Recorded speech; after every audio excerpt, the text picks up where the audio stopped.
Da-na-na-na-na. Da-na-dun, da-na-na-na-na. Da-na-dun, da-na-na-na-na.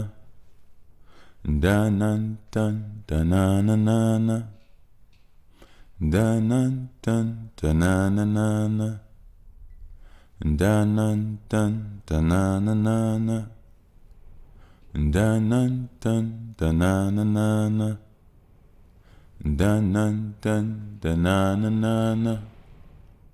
Da-na-dun, da-na-na-na-na.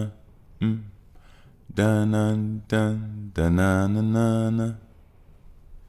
Da-na-dun, da-na-na-na-na.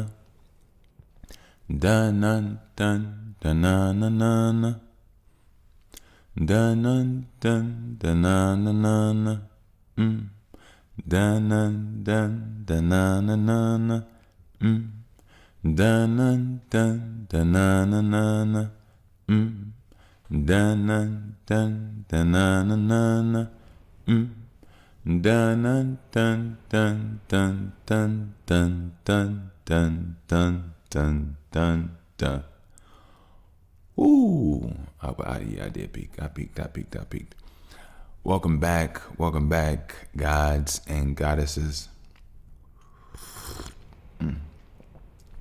I am your host with the least amount of mostness, Mr. Bush. Let me just turn it down just a slight tad bit. I don't want to be peaking. I don't want to be peaking like that. I want to be peaking. There we go. Welcome back. All right, now before I say anything, I owe an apology to Aaron Pierre of the New Green Lantern. He is black. He's a black man. I saw his parents, beautiful black people, fully black. So I do apologize on that. I don't like to be wrong. I actually just thought he was like one black parent, one non-black parent. But I don't like saying wrong things. That's not who I am, And I try my best to do my due diligence. So I wanted to clear that up before anything. You know what I mean? All right, now we can move forward. Welcome back, everybody. Welcome back. It's gonna be a good one. This is one of those other intrinsic going inside the mind, inside the psyche, the nature. Every time I go through something, well, first of all, let me just finish my intro, because you know me, I love you all, so I just hop straight in. First of all, I'm gonna give a shout out to my, excuse me, I just cooked a little meal. Had a baked potato and some salmon. It's really good. I put some shallots and garlic and butter and olive oil. But yeah. Anyway, a shout out to my air hustlers. Number one, I would like to say that I want to speak specifically to my air hustlers. Let me tighten this up. Speak specifically to you all. Now, I don't think that obviously you all are in my necessary position, but I do believe that you all are people on journeys that seek understanding, seek answers, seek wholeness. You know what I mean? And I believe that you're a special, different type of people. I always kind of knew this since a few years ago. Now, Spotify could have been just blowing air up my butt, but they did basically a little test based off my listeners and who you all listen to, and what type of people you are, and I got a very different type of a group of listeners, and to be honest with you, I've always been different my whole life. It's nothing new. I could tell you all some things, and man, there's so much I could tell you. I'm gonna just try to save it for the actual getting in. But I want to let you all know this: you're not crazy. I believe that. How do I word this? How do I put this together?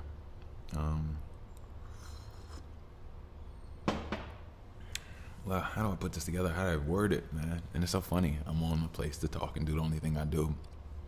But I know sometimes things can get down, and I know things could be tough, and sometimes you may wonder, where is this strength going to come from? Or how am I going to make it through this? How am I this? How am I that?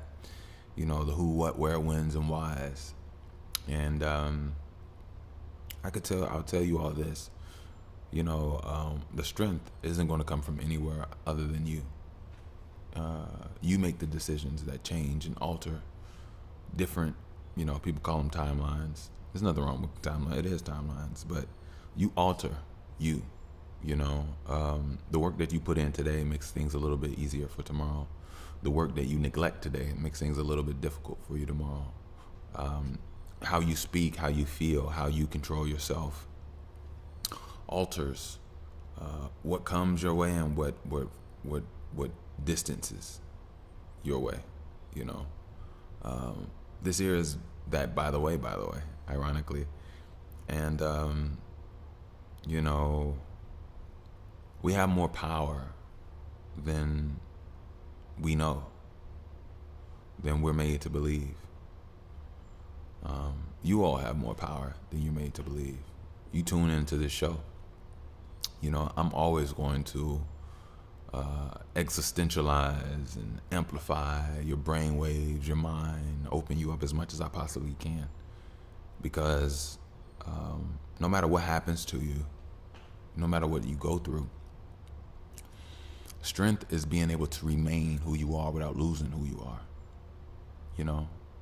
If you smile, if you chuckle, if you squint up your nose when you bust out laughing, the world will do a lot of things to alter and take those things away from you. And strength is like when you can go through those things and still come out on the other side, still you, and there can always be changes. Everything is always going to change, but all those changes should be improvements, not detriments, and that's just the reality of it. And I don't want to say this like I'm making anything sad or anything. It's not the case, but I do understand the world that we live in. Everything isn't rainbows and butterflies, and we not farting out beams of light. You know what I mean? It's not always that. Sometimes we're in a nitty gritty world. And there are beauties here. Don't get it twisted. There are definitely beauties here, but there's a lot of non-beauties as well. Testing. Okay, we back. I don't know what happened. Well, I do. It said it override. I was like, I guess it just override the system. The system just got too much. I don't know what that was about, but I saw that it froze up, and I was like, oh no. But what I was basically saying was, there's a lot of beauties in the non-beauties as well. There's always something to transmute, and everything that happens is for a reason. And that's not something that's hoopla he play. That's basically saying whatever you're going through, there's a lesson to learn in it. Whatever is happening is meant to happen to better you. It is. And it's also meant to worsen you, but it's all based off how you choose for it to be. You get what I'm saying? Like, things can happen to you and you can succumb to it and just become worse. Or things can come to you and you can learn to see the patterns, next thing you know, you outthinking the things that come towards your way, to the point you can actually, repurpose things and make them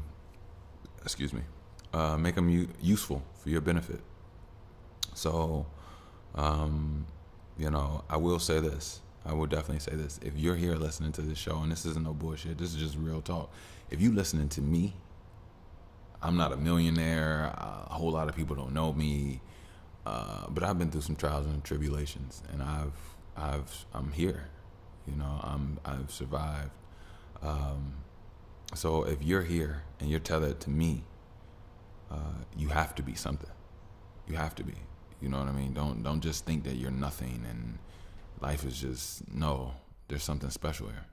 Definitely something special here. So yeah. Shout out to you all. Keep your head up. Keep your chest up. Keep your energy up, and keep your vibe up. You got it. You got it. You got it. Don't put yourself down. You got it. There's nothing else to say, you know? So I'm gonna leave that right there.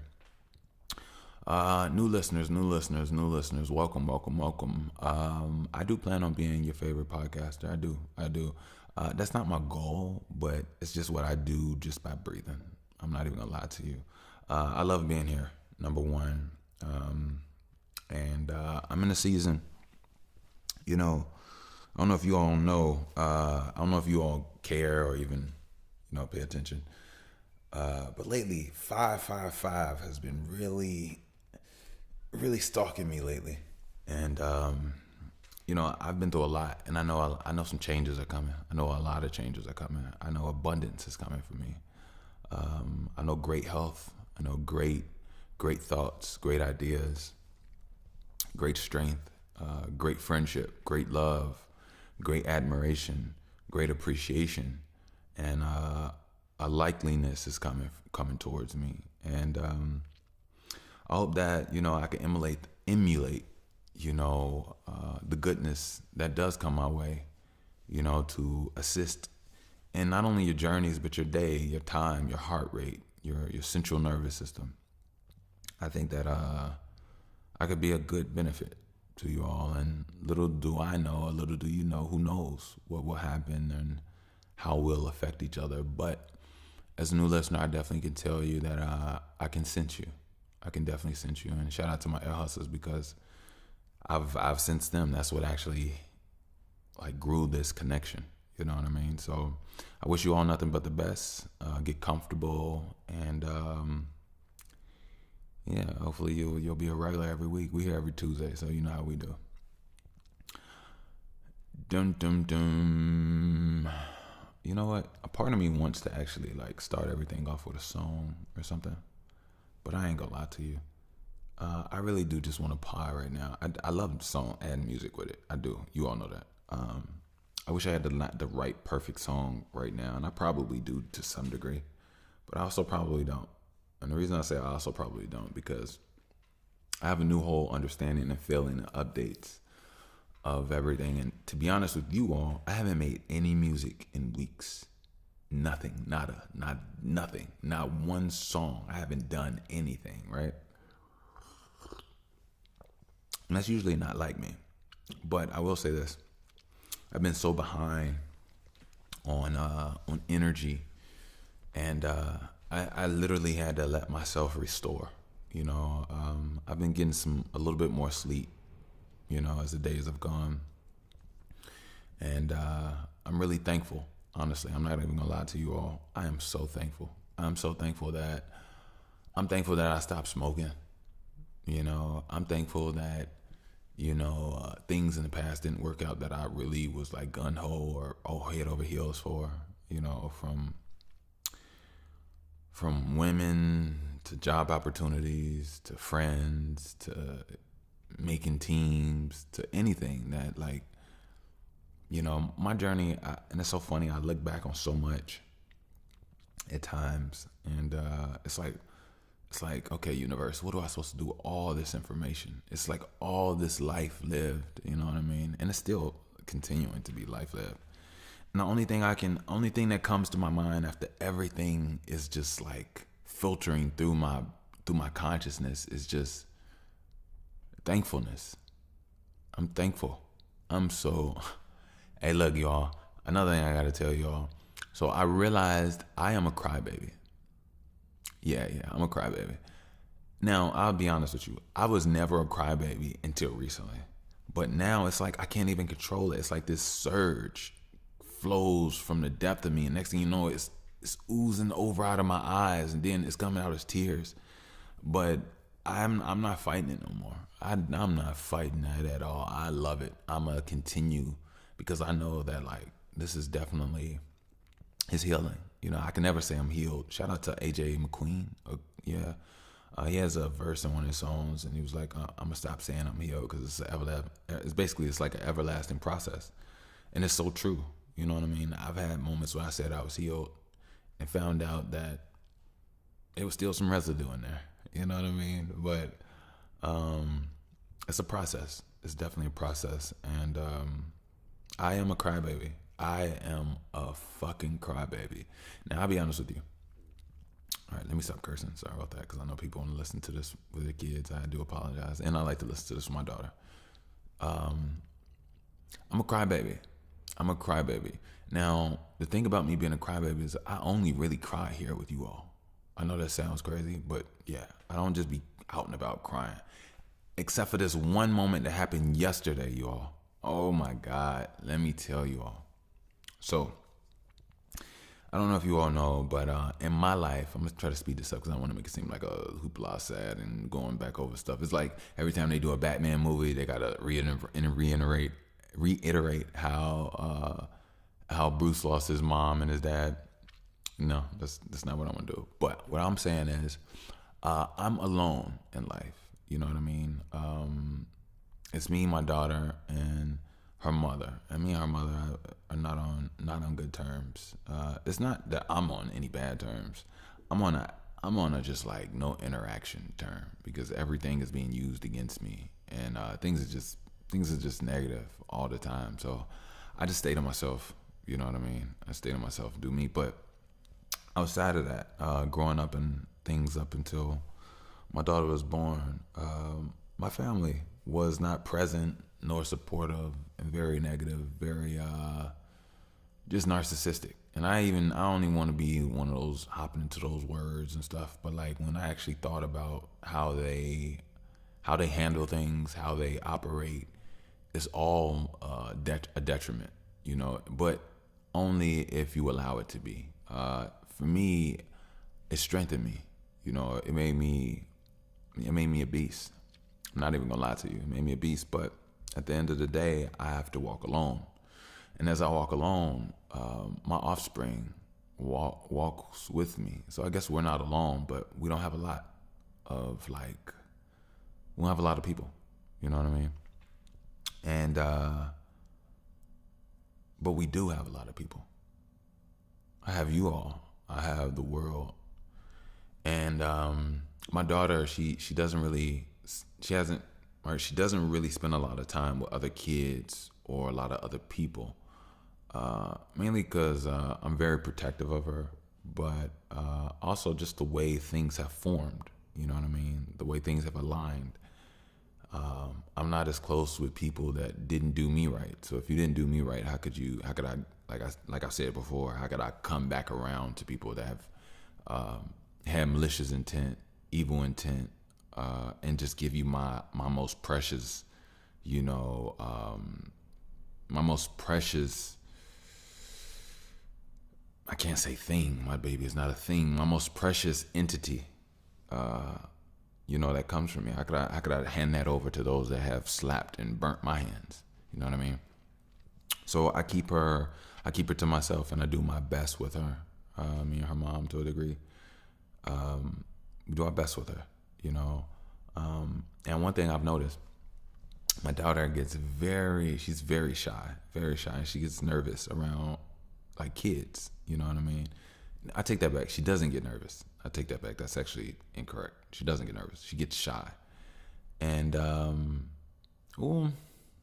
sometimes she'll get nervous to the fact that once, I guess, she gets overstimulated, she'll come to me, you know, and want me to pick her up and get her out of like, Daddy, get me out of this situation, get me out of you know.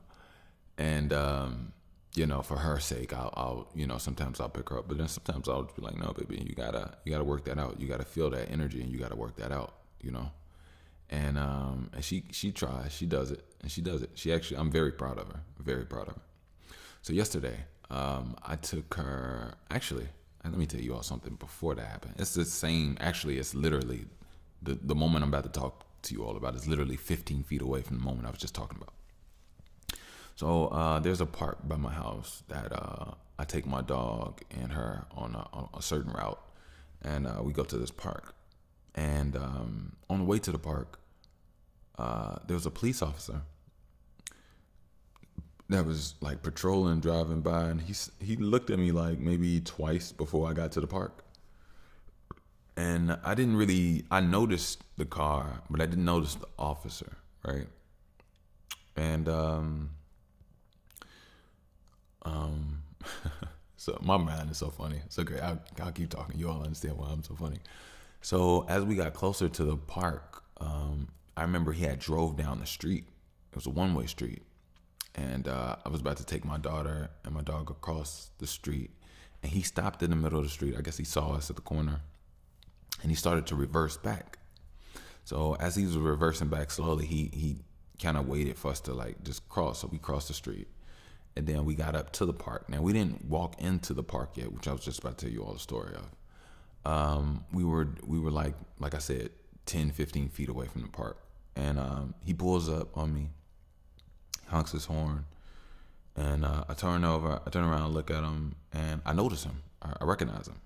Now, he was the same officer that came to my house when the police were called on me. Nothing happened. Relax. When she was just going through, she's just crazy. She's crazy.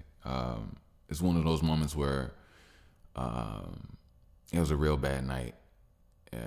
Everything that she transpired, everything.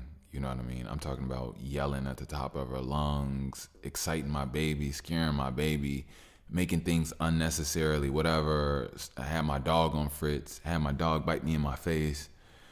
It was horrible. But anyway, that night she had called the police. He was one of the officers that came. And it's so funny that he actually apologized to me. And I'll tell you why. So the night that she had called the police, there was like maybe, I want to say 7 or 8 officers that came, to my house, came to our house. And there was a moment where they were asking us, did either one of us have a place to go for the night, right? And I'm like, I have no place to go. I mean, I'm here with my daughter. This is where I belong on this planet and in life. Like, I didn't do anything. I'm not even reason y'all here, So, and the whole reason that is because she's like, I'm just gonna be honest. She undermines me, and she undermines everything about me. Mentally, idealistically, and even parenting. You know what I mean? Like, so that's why things got completely out of hand, and she's childish. You know what I mean? I could literally tell you all, just to briefly. My baby was really crying that night. I decided to stay out of it because her and my daughter my daughter has a tumultuous relationship with her mother. Why? I don't know. She cries all the time. She yells when it's them. And I talk to my daughter because sometimes I feel like it's bullying, but at the same time, I know what it is. She doesn't have, I don't want to say balls or cojones, but she doesn't have willpower or strength like a mother has that, stands up for herself and lets her child know what it is. We're eating now, you quiet now, you blah, blah, you know what I mean? Like actual structure. She doesn't have that. She's very, what I consider, and I don't say this in a disrespectful way, I think once you understand parenting and once you understand just a way of how to move, she's very weak when it comes to that. She allows just the most crazy things to happen. She doesn't have much structure. She'll give her, food or, a juice or something while on the couch when she knows that she eats in her high chair in a certain way. And you know what I mean? It's just a lot of weird stuff that we don't normally usually do, but she's just loose as a parent. And that looseness is felt within my daughter, and my daughter doesn't react or respect her the same. My daughter runs over her. And since she refuses to change up, refuses to reprimand my daughter at times when she needs to be reprimanded and have certain structure, things have just gotten out of hand, and they're continuing to as well. Nothing has changed with them. So when I came in that night, after staying out of it, it got to a point where my baby had got so worked up, like now she's in like a furious mode. I told you all about this, and I basically had to calm my boo-boo down, but she wasn't even listening to me, which is crazy. And she never does that. And I was forced to literally tap her on her hand to like, focus, baby, come back to me. And as soon as I did that, she did. She came back to me. She stopped crying. She started wiping her face. Well, I wipe her tears. I never allow her to wipe her own tears. That's my baby. But as I did that and as I'm going through, now she wants to yell and hoopla and act like I'm super aggressive and everything towards our child, when I literally was just laying downstairs for 40 minutes hearing you all go back and forth up here, and I didn't even get involved. So yeah, that's when she just went all crazy under, like, thinks I'm abusing our child because I tapped her on the hand. Like, we got our ass whooped, excuse me, with the ass part. Extension cords, go get your switch, a belt, whoopings that lasted for like 5 minutes. Our parents came out, burned some calories, had a sweaty shirt on. They came in fresh. Came in fresh and dry. By the time they left that room from spanking, whooping your ass, they were sweating. You know what I mean? All I did was tap my baby on the back of her hand with 2 fingers. And to be honest, I do it in a way where it don't even hurt. Sometimes if you tap the back of your hand, it'll sound louder than it actually is any pain. But anyway.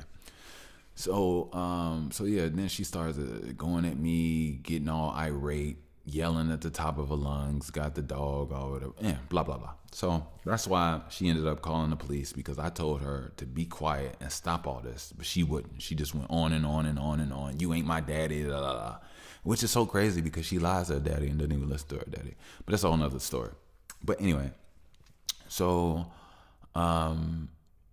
this officer, what was so funny about the time when he came, they were upstairs getting ready because I guess she was going to go to her sister's house. Mind you, she had done this like 5 times. I want to say 10. It could have been 5 or 8. Who knows? But she did this like 5 times last year where nothing happened. She was never harmed, in danger, blah, blah, blah, nothing. And she calls the police. They come, they help her get all that stuff. She spends all this time, about 45 minutes getting ready, when actually they're supposed to be going to bed. She drives off somewhere with my daughter because that's what they allow her to do. This whack-ass police system. Don't even know that's child endangerment in so many ways just because she's so unstable. Like, and remember I was just telling you all about the decisions you make alter what happens later on in life. So basically, all those other times, she always came right back home at 3 o'clock in the morning when my daughter doesn't even need to be out here. You created this whole whack-ass problem that the society keeps supporting you in, which is just crazy. So I honestly, but anyway, and I hate that my daughter has to go through this. But anyway, back to the night. So they were upstairs getting their stuff ready, and as they were getting their stuff ready, I was downstairs sitting on the stairs talking to the other police officers, or just I guess they were trying to assess me and all this other bullshit, trying to I don't know if it's a good cop, bad. It wasn't no bad cop, just trying to talk to me, see what my mental state was. At that point, I was tired. It was the end of the day. I'll be honest with you, I'm more intelligent than them, so the conversation interaction just kind of seemed very a waste of my time. So I was like, you know what, if y'all gonna be doing all this, I'm gonna just go upstairs and hold my baby and kiss and just let her know that, give her comfort. You know what I mean? I want to let my daughter know, yeah, all these people are in our house. Yeah, I know you don't know what's going on. You hear all these walkie-talkies, you hear boots, you hear just a lot of roughness. Let me just let you know that everything is okay. So I'm on my way up the stairs, and this officer puts his hand out, doesn't touch me or push me or anything, puts his hand out. They go, whoa, whoa, whoa, whoa. And 2 other officers, kind of walk up right behind them, like, giving them support. You're going to have to let her, she's going to, you need to stay downstairs, sir. She needs this time and space to get her belongings and blah, blah, blah. And I'm like, bro, first of all, I'm just here for my daughter.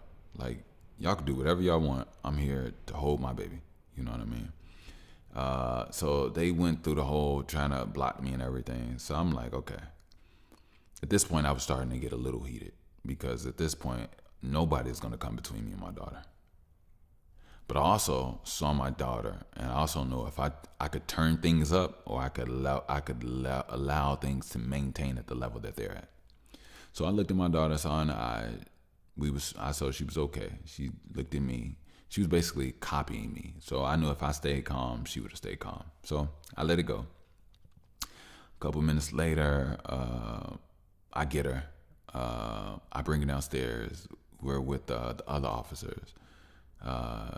She's clinging on, holding on to me, and then she's very inquisitive, and very curious. So I let her walk around, and she, went up to the officer. One officer that was the coolest. She actually vibed with him just like I did. We both can sense spirits, and she was just fascinated by their belts and everything, whatever they had on, from like cuffs to guns, all this whatever. So after that whole environment, after that whole situation, mind you, that guy also, when he first came in, he was telling me about how he really cares about domestic violence and keeping women safe, right? I was like, that's cool, bro, but that ain't got shit to do with me, like, for real. Anyway, fast forward to the park, right? So he's the same officer that was there, that said the one thing and put out the hand, like, whatever. So when he pulled up on me and I realized who he was like, hey, man, I was just checking to see how everything was. And I said, I lift my baby up even higher, and I was like, you see me, I'm fathering, just like I always said I was. You know what I'm saying? I'm on daddy duty, like just like I always said I was. And he was like, yeah, man, I see that. I see you're a good father. You know what I mean? I was just checking to see how everything, making sure you're all right. And I told him, what I go through. I told him that I've had the police called on me over nothing. People show up like, it's all protect the women and all this other stuff. And it's like, bro, she the abusive one. Like, I've never walked up to her and hit her in the back of the head. But she's done that to me like years ago. And to be honest with you, what's so crazy is, don't get it twisted, I will rip the head off anybody that thinks that they could just put their hands on me. And she got very lucky, because I really do believe anybody that puts your hands on you, I don't care if it's man, woman, beast, or angel, you rip off limbs if you have to. But I did it with kindness. And to be honest with you, what's so crazy? So she had went out and got this crazy dog years ago that was abusing our other dog. And every time we went somewhere or came back, our other dog, which is a female, her name is Charlie, my baby. Charlie was the one that I cried for when she passed away. It was very sad, because she had lymph nodes, these growths, these large growths inside of her body. So they were blocking her airways.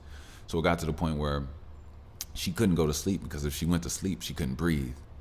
And she got really tired, and we had to go put her down. But anyway, he was attacking her. Like, we come back and she got nicks and all this stuff and bleeding. I'm like, what the hell is going on, And I was at a point where, like, I'm tired of this. He has to go, And she had this unnatural attachment to him, which is just crazy. But long story short, I was taking him out, and I was taking him to a shelter. I'm like, he has to go. He's not attacking our dog no more. And she runs out and hits me back in the back of my head as I'm going down the stairs, leaving out the house. And yeah, so that was that. I'm just giving you a quick whatever. I guarantee you all, I'm gone as soon as I get the opportunity, the funds, the everything. It's been a long journey, so don't get it twisted. But anyway, if you tell her, it would never happen. Narcissists and liars. People love to lie to themselves. And she's not the first and only person that's done it. My own father has done the exact same thing. I would say not hitting me in the head. He ain't that crazy. But so anyway, so I'm talking to the guy at the park, and I'm just letting him know, like, bro, she's going through it. She got some mental issues, and they're very emotionally unstable. And I told him, I appreciate him, reaching out, checking up, from realizing me. But yeah, I told him, this is why I was laughing a little earlier. So as we were talking, we had a good conversation. Then I realized there were a lot of people at the park, right? And that's why I was about to go. I'm about to go to the park. And I'm over here sitting, looking like I'm having a great conversation with this officer in the car. And I'm like, I don't even talk to cops like this. And I don't even like, and then it hit me like, oh shit, I'm being seen talking to the police and all, ha ha, he he. I'm like, oh, let me get the fuck away from me. Hey, I swear to God, I swear you would think, I'm doing illegal activity or whatever the case may be. I don't like to be seen talking to the police. That's just me. Like, especially ha ha he he. But the thing is, I wasn't like just random ha ha he he. Hey officer, how you doing? Let me tell you about what I've been seeing in the neighborhood. Nothing like that. It was just it was actually a situation, you know. So after I realized that there were like people looking at us, you know, like conversate, I was like, you know what? Let me you know go on over here and do what I got to do. I want to you know get her over here before the sun go down. And he was nice enough to be like, you know what? Does your daughter like stickers? I was like, yeah, I guess she likes anything that she pretty much hold in her hand. Like she likes everything, you know. Everything from toys to sticks to anything. So he gave us a police sticker, like a little kid's police sticker. So I gave it to her. I said, I appreciate you, man. We went to the park, and yeah. So at this park, right, me and my daughter had the most amazing. Look. Let me tell y'all this. This is real talk. Me and my daughter had the most amazing time with the kids at the park. It was crazy. So let me tell you. So when we got to the park, mind you, I told you I was just carrying her. She was in my arms.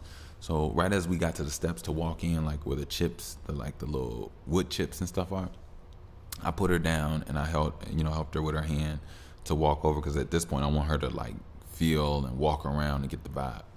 So she did, and she walked past a few kids. And she went to the place that she loves. She loves the swings. My baby loves the swings. So it's so funny. I'm like her guardian angel. Wherever she walks, I'm right behind her. And then our dog Storm is like super protective of her, right? But she's very cool. She's not like a aggressive dog or anything. So Storm is like right by her side. So she got her two people walking. So she has no uneasiness in her at all. She knows she's protected. So she walks up to the swing, and the other little girls. It was little girls, and there was a few of their brothers around. The brothers like a little older, like maybe 4 or 5 years older. The little girls were like 4, 5, and one was 8, I believe. And their brothers are like 11, 12, maybe 13. But I don't even think they were 13. I think they were like 11 and 12. And it's so funny. I could tell who was related because they all had basically the same face. You know, it was 2 twins, and it was these 2 other girls, and then one of the twins, the older brother was their brother, and they were so sweet, you all. Like at one point in time, I almost cried because they were so sweet to my daughter. You know, they came over. You know, they wanted to give her a hug. They wanted to pick her up and put her in a swing, but I was like, no, it's okay. I got it, you know. But they were very adamant. Like I had to say, no, it's okay. I got it. Trust me, I got it. Like they wanted to pick her up. And my daughter's the same size as them. No lie. Like the little girl, the twins, I believe, they were like 4. Yeah, I think they were 4 or 5. Maybe they were 5. Were they 4? They were 4 or 5. I can't remember. I want to say they were 5. They spoke very well. They were doing cartwheels. They knew how to swing. They were set, right? And they inspired my daughter so much because like I saw her trying to do a little cartwheel, even though she knew she's not, her hand-eye coordination isn't there yet. She's just learning how to run. And when I put her in the on the swing, because she was in the kid swing, so you put her in it, like, you know, the arms, the legs go through. So I'm pushing her, and they're talking to me, and they're talking to her, and my daughter isn't saying anything. My daughter's just quiet. She does this all the time whenever anybody else comes around. So they're asking me questions about my dog, and they're asking me questions about her, and they're telling me that they have a dog at home. They were like, their dog is mean. He barks. He bites. And I was like, oh no, I understand, I understand. But they were like, they asked me a couple times about my dog. Now my dog is a girl. Her name is Storm, and they asked me a few times, but they kept calling her a boy. And I'm like, I was like, yeah, she's not a boy. That's a girl. That's a girl dog. And they were like, does she bite? She bite? I was like, I had to remind them. This is one thing I tell not only kids, but I tell anybody. Anything with teeth bites. Even you bite if you need to. But I was like, she's nice. She won't bite you. And the little girls are so sweet, you all. Like they asked, can I push her? And they pushed my daughter in the swing. They were very delicate and nice with her. And my daughter smiled, and man, it got to a point like I almost teared up, you all. I almost teared up when I saw the love she was getting. Like I had to turn away. I did it like maybe twice because the energy was so immense. The love was so immense, you all. Like they were asking her questions. They were asking questions about her dog. They were just very, very wholesome, very loving. Like, you know, these kids were very like good kids, really good kids. And I was thankful that my daughter got to experience good kids that were interested in her, that were, you know, they wanted to pick her up, you know, but they found out she was 1 year old, and they're like 5 and 8, and they want to pick her up. But the thing is, my daughter's big, so the twins, my daughter's almost their same size and height, right? And they were just so loving. So after the swing, I put my daughter down, and she just we did the slide. They were so dope. The girls were so dope that we all went up on the slide, and then as I noticed I was up there on the slide was too narrow for me to get in there with her, and I didn't want to have her up there like high on in the like playground, and then I go all the way down. One of the little girls was so in tune. She was like, I'll go down and you know guide her as she comes down. So she went back down, came all the way around to like where the slide ends, and then we put my daughter down, and she had so much fun. She laughed and smiled, and then we just walked around in the park. They did just various things. They wanted to show us what they could do. They wanted to show us cartwheels. We sat back and just talked about everything, their family. They told me about their brothers and their sisters. I saw I think this was the twins. I saw the twins, their parents, and I went over there and I introduced myself to their father, and the father was over there barbecuing and everything. He was real cool, really cool guy, and really cool guy. I mean, he was really cool. He was a good father, man, really good father. And he was telling me, we need more of this, and I was I couldn't agree more, bro. Like, you don't understand. Your children are a blessing to me right now. Like, your children are a blessing to my daughter. See, it's happening again, y'all. It's happening. Yeah, I was just really thankful. I was really thankful. Really, really thankful. And let me get some tea. There was a few moments where I told the little girls, like, I really appreciate y'all. I really do appreciate y'all, like, for being so nice to my daughter and being, man.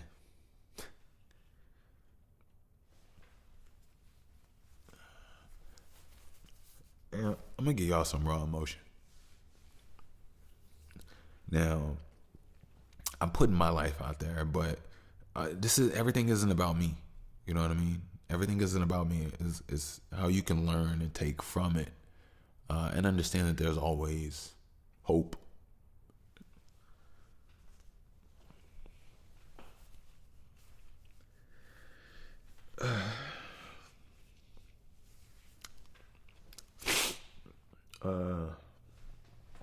My family abandoned me a long time ago.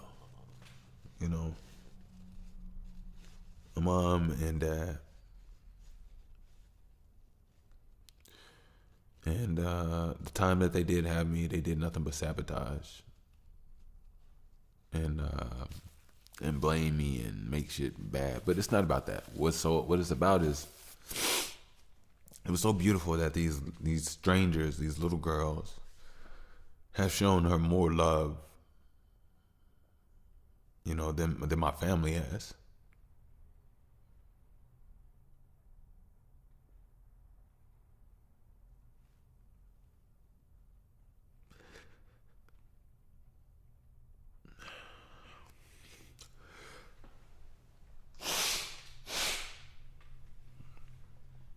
I don't want to hold nothing in. I want to blow it all out. Mucus, air, tears, energy. I'm not holding none of this shit in. You gotta let it out, you know? You gotta let it out. It's the only way you could heal. Only way you can better yourself, There we go. But yeah. Those little girls are angels, man. Their family, they're all angels, and we were. Hold on a second. I needed my other napkin. The real nose blowers. No, oh no, this is the one I used to clean my desk with. Or is it? Is it? I don't know. We'll see. I'm blowing it. I don't know.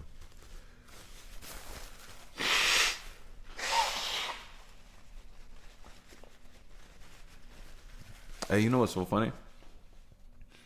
If somebody was to ask me, "Hey, what therapist do you go see?" I honestly probably have to say ear hustlers. I don't cry nowhere else, and I have not cried. And to be honest with you, I'm understanding what crying is now. It's like a release of energy that is pent up in you, because after you have a good cry, you feel so much better and lighter. And I love feeling lighter. I'm not even gonna lie to you. But yeah, I didn't start, the release of much energy until I started this podcast. That's honest to God truth. I walked around with it pent up. I smoked so much, you all. I smoked so much. Like, look, I smoked. I wasn't even like a smoker. I was like, I used to get inoculated. Like, let me show you what I mean. I would pack up my bubbler with weed and crushed sifted backwood. I would take my backwood. Backwood is it's like a blunt, a leaf. It's like a leaf wrapped around tobacco, but I don't smoke tobacco. I don't smoke cigarettes. I never smoke cigarettes. Just weed. And I would, get my backwoods. You get like 5 in a pack. They sell singles too, but I usually get 5 in a pack. And I would unwrap it, clean it off, get it all off, clean off the tobacco. Excuse me. Mucus coming up still from lungs clearing up, but I take the backwood, I put it in the microwave. It get like really dry, like paper. I had a plate. I would go put it on, crush it up, down on, and then sift it over my weed. And then I put that weed in the bubbler. And in each bubbler, you had 2 hits. You had your first initial hit, and then you had your second hit. Both were strong for what they did. And I would pack up my bubbler, but I would also roll a blunt. And the blunt that I would roll would be in the backwood, but eventually I stopped smoking backwoods, and it became a very rare occasion type deal. I would just roll papers, but excuse me, with all this whatever. That's what crying does. It breaks up mucus, which is good for me. I'm not tripping. But anyway, I would get a raw, put my weed in there, my filter, and I would still sprinkle a little crushed backwood on that, and it would be like a nicotine boost or whatever the case may be. which is one of the things that really was bad, but. And I go to my chill spot, at the end of the day after my baby's down or she's down for a nap. And I'd hit my bubbler, my first initial hit. And that would smoke my lungs out, put my mind on mercury, And then by the time I come to, I'd light up my joint, smoke for a while. And then after I had a nice puff, listen to my podcast and listen to music or music that I was working on. I love that. I would love to listen to music that I was working on. And I put my joint out, and then I still have a bubbler hit, and I do the bubbler hit, and then I go inside. And the second bubbler hit was just as strong, if not stronger sometimes.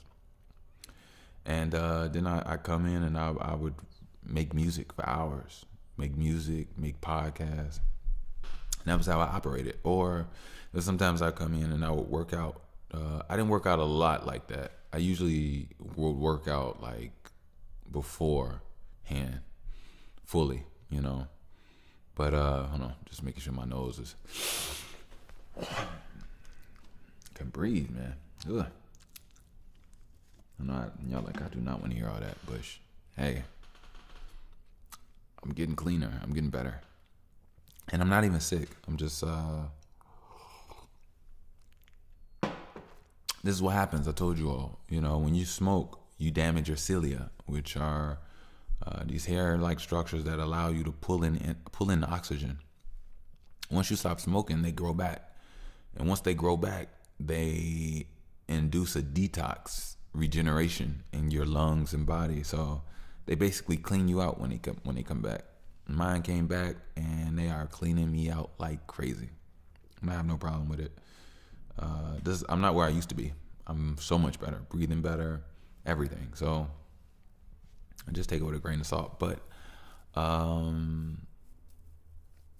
so yeah, I used to smoke very heavy, and I understood why.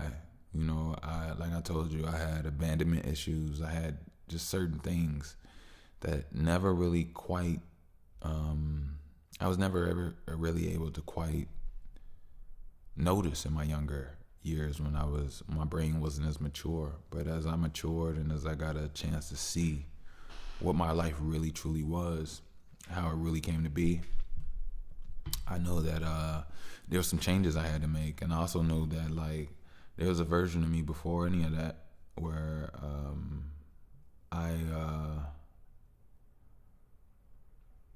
I didn't lean on or rely on smoking. I was sober, clear-headed as a kid, and I moved around as a teenager, did my thing. And it wasn't until my later years where, I started to indulge, But who would have known that I would smoke from 1920 to 35? That 16 years was interesting, very interesting, but, yeah. But I'm so glad. I'm thankful. And that's actually the antithesis of everything today. I'm thankful that I've been protected over the years. I'm thankful that I've been guided over the years. That's how I know that I'm alive for a purpose and a reason. And if I am, then you are. You know what I mean? I've been through so much, you all.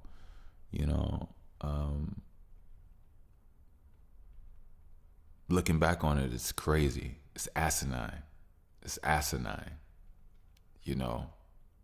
Like completely asinine. I'm looking forward to one day writing a book.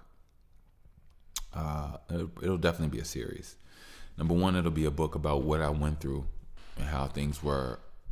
And the second book will be an understanding of what I was actually going through. Not just a detailing of what I was going through, but what those things actually meant. Because at the time when you're going through it as a kid, you just don't know. You're just going, and so much was wrong. and I didn't have a mature mindset to know. All I knew was how to survive what I was going through, and I did. I definitely survived what I was going through, but it made me something that I didn't even know I could be. It amplified my intelligence. It amplified my discernment.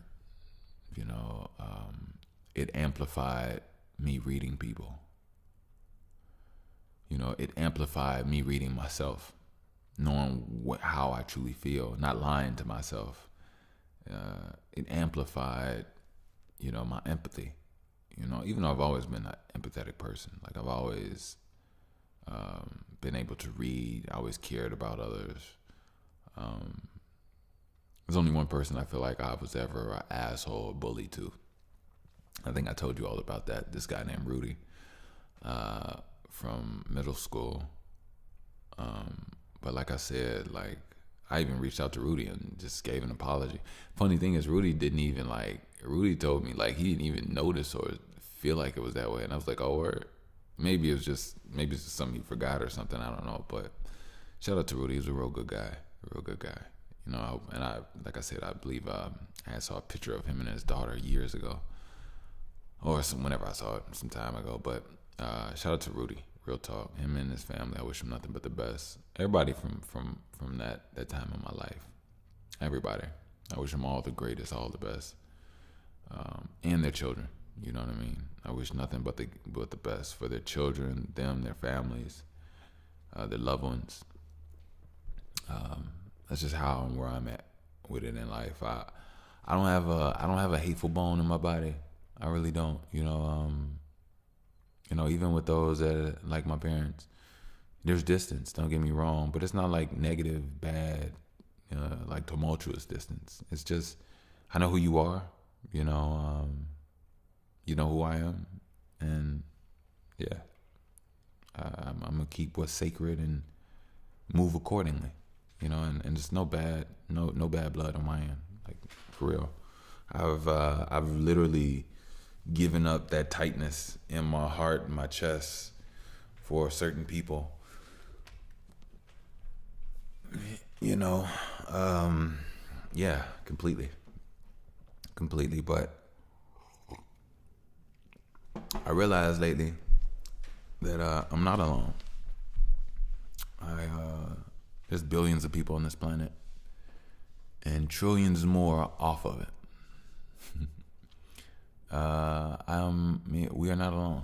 My daughter is not without love. She's not without protection. She's not without guidance. And there were times where, you know, I've been divinely protected, you know, from my life not being taken, from my innocence not being taken. You know, in my childhood, I've been around child predators. You know, and I've been protected. You know, I can't say the same for the rest of my family. But what I can say is I'm thankful. You know, and I'm gracious that I've been protected, that I have the ability to go, you know, unbroken, you know, I get to go through life as a whole being of myself.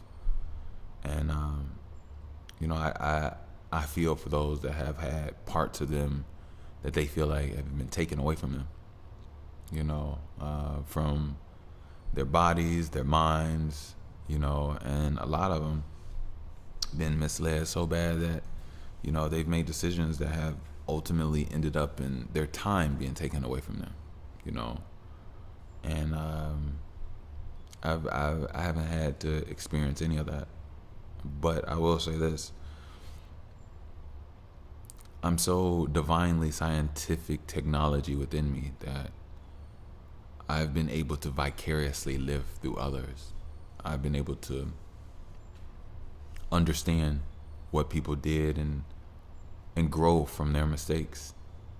And that's one of the most existential things about my childhood, about who I was as a kid, how I was always able to learn no matter what, whether it happened to me or not.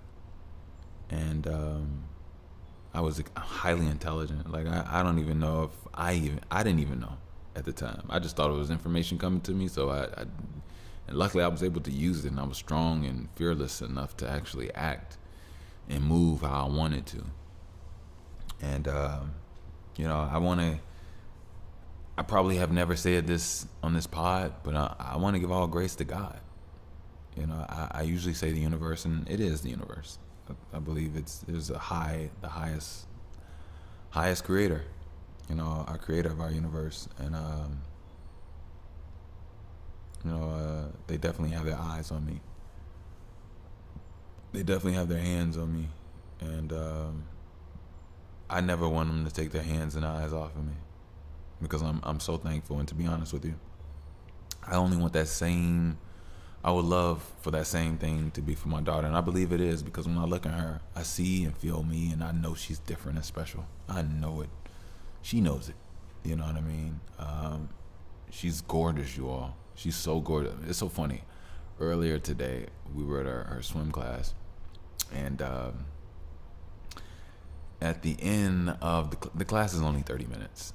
At the end of the class, like maybe the last, I would say 5 minutes, we get free time where they get to float around in their little plastic donut. And this is the moment she loves, because she's not being, she doesn't have to submerge under the water, which she does very well. Like, she loves that part. And so so during the whole thing, she tenses up at certain times, but for the most part, she's relaxed. There's a few moments where she'll still blabber out and cry every now and then, but she'll bring it in together. She'll stay strong and focus. When I eye contact her, and I hold my chest, my fist to my chest, I'd be like, "Be strong, boo boo. You got it. And she's a little beast. But at the end, you see her relax completely, right? So now at the end, she's so cute because she has all these, activated crying eyes, but she's not crying. After a person is done crying, you can see their eyes are different. And her face is just wet. Her hair is a little wet. She has these long eyelashes just like me. Like, when it comes to hair, we have a lot of hair, but not in like on my body. Like, my body, like, my hair is long. I have long dreads.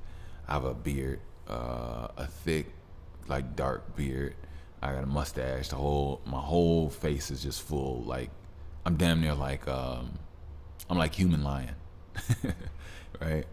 But I don't have like body hair like that. Like, my body is not like hairy at all. Like, outside of that, it's just my groin, and even there, I'm not like an 8 with it or no shit like that. But anyway, and it's so funny because there was a father in the class before us today, and I could have sworn this man was like a werewolf. I mean, he had hair on his shoulders, his back. He had more hair on his back that I've seen on other people's faces. It was an Indian guy, and I was like, damn. I mean, he was in there hairy. I'm talking about, he had hair on his elbows. He had hair on his triceps.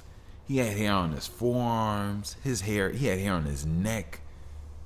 I was like, gosh, he even had hair on his hips. I was like, what? How, bro? Like, you need to go.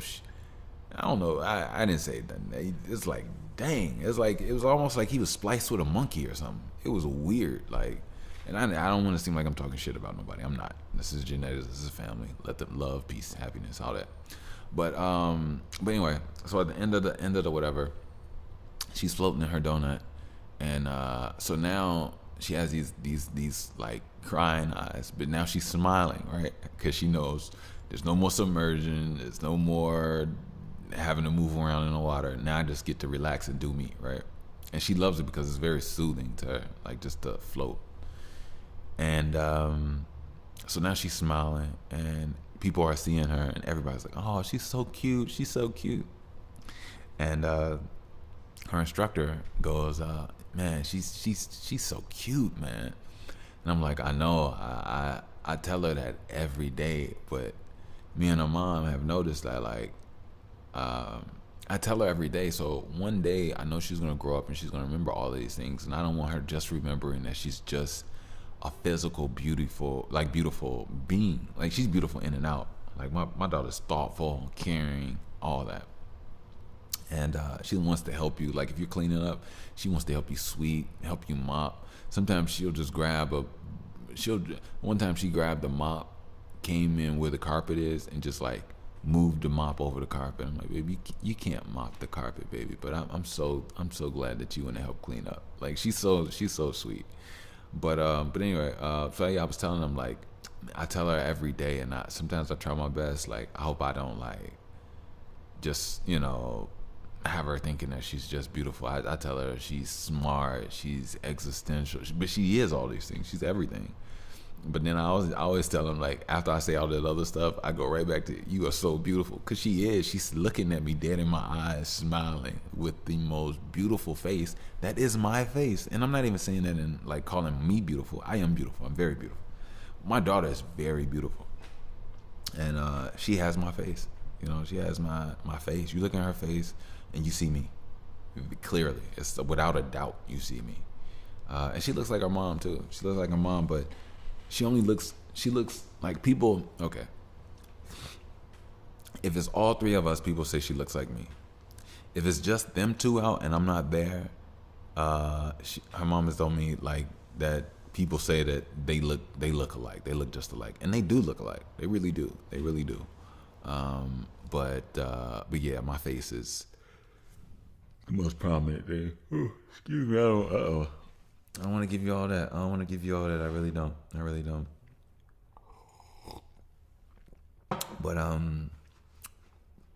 But yeah, I just really want to tell you all that. I know. Let me check this time. I'll be good on time. I just want to tell you all that, no matter what goes on in life, you have a legion of supporters. Even if you don't have them right now, like, I'll be honest with you. Right now, I feel like I'm in the waiting room. I feel like, the universe is going to give me a lot, and a lot to work with. And if it wasn't for what I've gone through, I wouldn't be strong enough to hold the weight. I'm waiting because one day I have to actually hold the weight, the heaviness of what this is. And it's a play on words, but it's true. I don't believe the universe will give you something that you can't handle. Give me anything that I can't handle. And somebody could say I'm out of pocket, not out of pocket. Somebody could say, I'm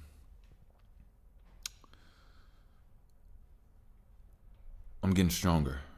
Somebody could say that I want to do a lot for you all, but I should also be built up for what is to come, in so many ways, from discipline to sexual discipline. That's one of the things I actually wanted to talk to you all about. Not necessarily sexual discipline, but the nervous system. I think I'm learning how to actually manifest, and I want to tell you all this. So this is what I really am starting to know. I'm not gonna say I believe. I'm not gonna say I know, but I'm starting to know. Oh, my baby's up. When it comes to manifesting, it has to be. You have to feel it in your heart, right? You have to feel it in your heart, because your heart is much more magnetic than your mind. But your mind is the director. You use your mind to aim, and you use your heart to energize, magnate, activate, generate. And what I'm realizing is that our nervous system, we're electromagnetic beings, and we can magnate realities to us. And you magnate it by feeling it in your heart, and you have to be in tune with it in your heart, and you can pull it to you, any reality. But your nervous system, your central nervous system, is very important. It's important for you to feel yourself. It's important for you to realize when you're tense in certain areas in your body, and to learn to meditate, to actually release that muscle, ease that breath, become one with whatever it is that you feel internally. And sometimes you can use your mind to direct things, but sometimes if your mind is not balanced or is in a chaotic state, your mind could be any and everywhere, and not as impossible. It's important to calm down your mind. It's important to calm down your body. True strength comes from a calmness. Your muscles can push out more when you can truly direct that energy out in the way that you want, rather than it leaking out all over the place because you got a tense toe here, a tight neck here, you're doing this, and then you're always tired. You're strained. I've gone through it, or I'm going through it now, but I'm learning. How to be better. I'm learning, how to relax, how to, direct myself in certain ways that are beneficial to me. And as I'm getting better. I'm getting better. And I believe that, I would love to be able to show this and share this with you all, because I know some things that you all want to do out there. And honestly, as long as you direct your mind and then put your heart into it, you'll be golden. You will be golden, and you'll look back and be like, damn, I'm already flourishing, and I've been flourishing what I thought always wanted. And here's another thing. You'll be surprised what you think you want and what's truly needed for you. Those are two separate things, because one of the things I'm most thankful for is I'm so thankful that, like I said earlier, I'm so thankful that the things that I was so gung-ho or emotional or tethered or connected to or thought would be the dopest thing back in the day, I'm so glad it never came to be. It would have destroyed me. It would have altered me. And it's not until now that I know it's important to me. I'm grounded in what I need. For the first time, I'm actually able to move in a direction that I really want. I'm actually able to build my body, build my mind, build my spirit how I want to, and I'm consciously doing it. And I'm loving my routine. I'm loving my discipline. I'm loving what I got for me, and I love it. I'm not even gonna lie. From working out to reading, which, by the way, I have to do a little bit more of. That's my podcast, by the way. Hey, and that's another thing. Anytime I hear anybody say, by the way, I say that's my podcast. It's so ingrained into me. I don't care if I'm watching the news, a movie, or listening to a podcast. They say it, I'm saying it. That's my podcast. That's my podcast. But yeah. So I'm just thankful. I'm thankful for the love that my daughter gets. I'm thankful for the love that I get. I'm thankful for the support that I get here. Again, I'm not one to repeat or reiterate. I'm not one to repeat apologies and things, but I definitely want to reiterate. Shout out to Aaron Pierre. I don't like being wrong, so I was wrong in my last pod, but you do your thing, bro. The world is yours. Prosper. You obviously where you are for a reason, and I think that's amazing. I'm not a hater by any means, so I didn't want to come off in any form, any fashion of any flavor of hate in me. It's not there, but I am very still adamant on society going out of their way to put a half black person in a position and then call them a black person. It's like, no, there are two things and you need to identify both. It's just how I feel, but I will say this though. I'm realizing that, and I know I'm not realizing, all people are special. We're all divine in our own way. I'm not going to sit up here and say only black people, only people with melanin, or this and that. I will say we're different. Definitely different. Just without a doubt, without a question. But I believe all life in its own way is special, So I know sometimes people might get the wrong impression, but this is it. growing up, I've seen a lot of black people be persecuted, going through problems, made up problems, castrated, hung, shot, burned, drowned, turned into bags, turned into furniture, bodies mutilated, DNA stolen. So many men thrown into jail. So many problems created for the mindsets that they have. I'll say this. I don't know if I ever said this before, and I'm pretty sure I have. If we really want to rehabilitate, we need to take all black men out of jail.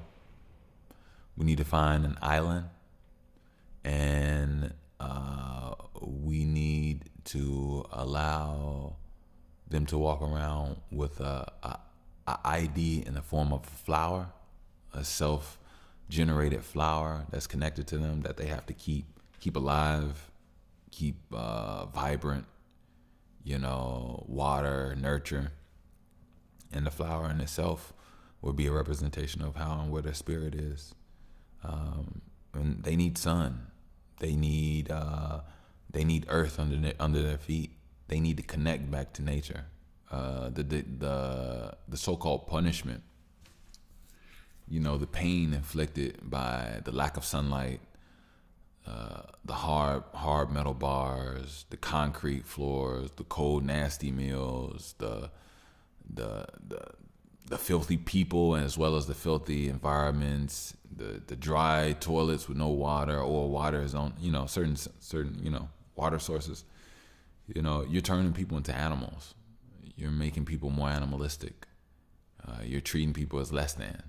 And society have been taught to be angry and to demonize, the imprisoned. But if it's a real rehabilitation center, if we really want to make this world a better place, I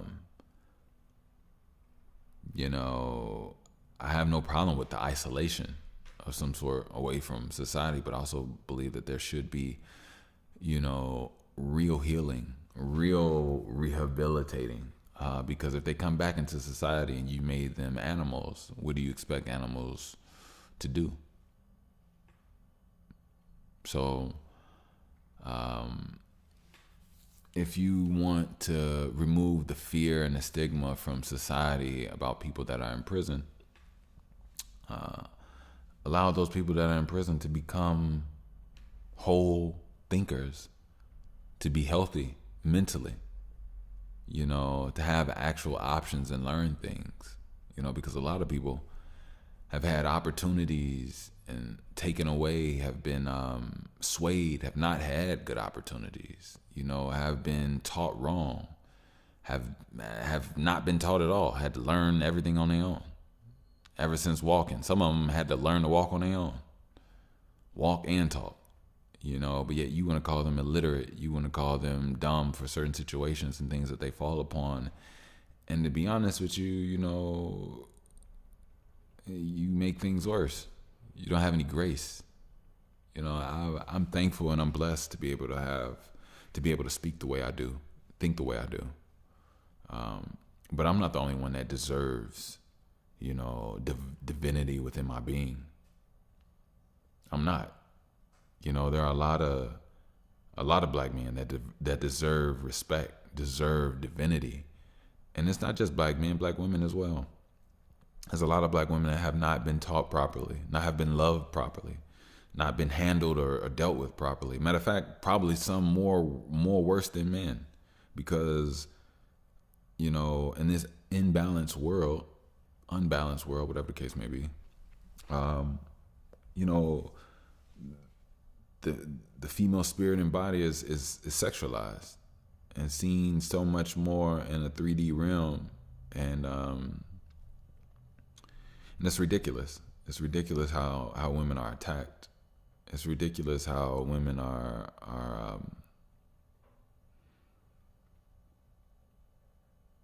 have been broken mentally and spiritually due to the way that the world is, from sexuality, money, sometimes drugs as well, alcohol. Like, these things literally weigh on women that, try to cope, and men as well that try to cope. And it's not right. A lot of us need each other.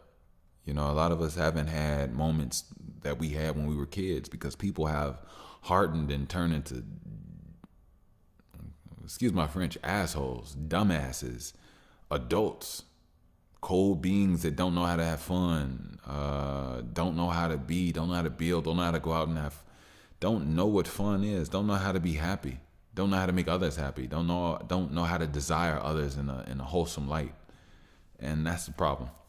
That's the problem there. So I'm gonna go ahead and get out of here. I love you all. Keep your head up. You already know. Let me do a commercial, and I'll get you all out of here. So it's actually one thing I'm gonna do actually. So I didn't partner with Chime or anything, but Chime set up this thing where they were giving me a certain amount, not of money or anything great, well, like $350, nothing crazy. But they have set it up where you all can get $100 by opening up an account. So what I'm gonna do is I will put the link down in the description. I want you all to be able to get your hundo, make y'all money, get y'all $100. I'll put the link down in the description. And shout out to Chime. Like, I'm not gonna lie, a lot of people going through it. You know what I mean? And that $100 can come through. I'm not gonna lie. One day I would love to be able to give it.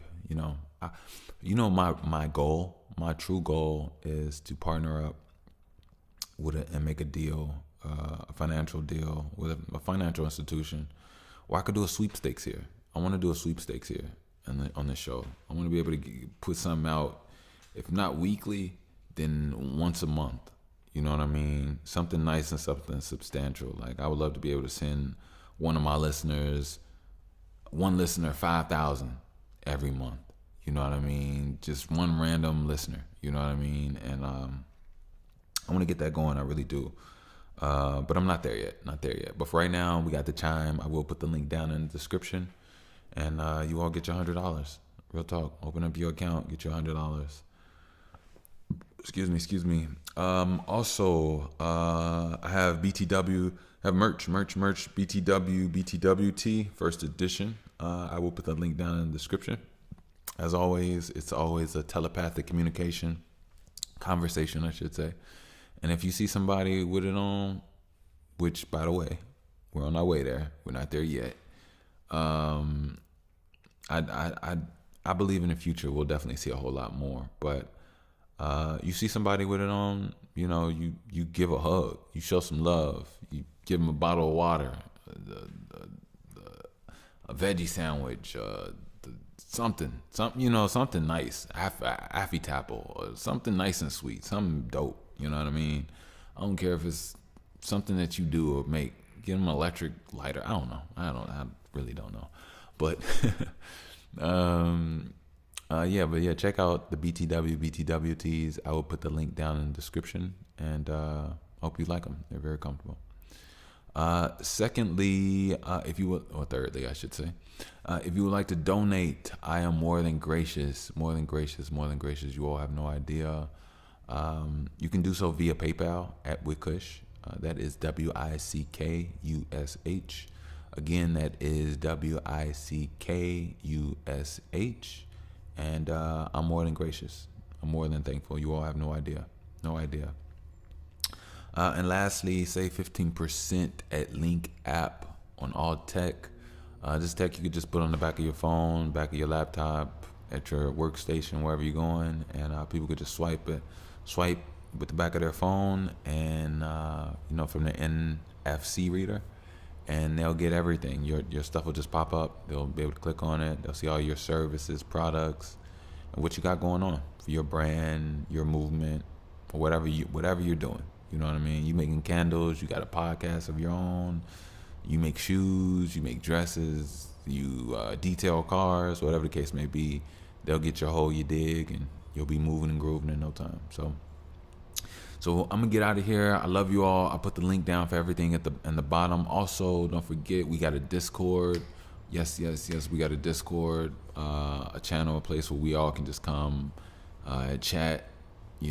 Send. And also here you can put whatever you're doing. You can promote your own stuff, and I will definitely try my best to highlight everything that I can. You know what I mean? To support you all as well. So. I'm trying my best here, you all. I'm trying my best. I don't want to just seem like an empty platform. I'm not, Oh, you know what? I didn't even really get a chance to tell you all about what I finally discovered. So, this lastly, my daughter is no longer watching Miss Rachel. I've come down to realize that Miss Rachel has a underlying gay agenda for children. I'm gonna talk about it more in the next pod, because in this one, I guess, I kind of let the spirit just go, which I always do in every single one. But I'll go into more detail about this one later. But yeah, if you do watch Miss Rachel with your children, be very mindful, be careful. I would say don't do it, but I can't tell you what to do. I'm not here for that.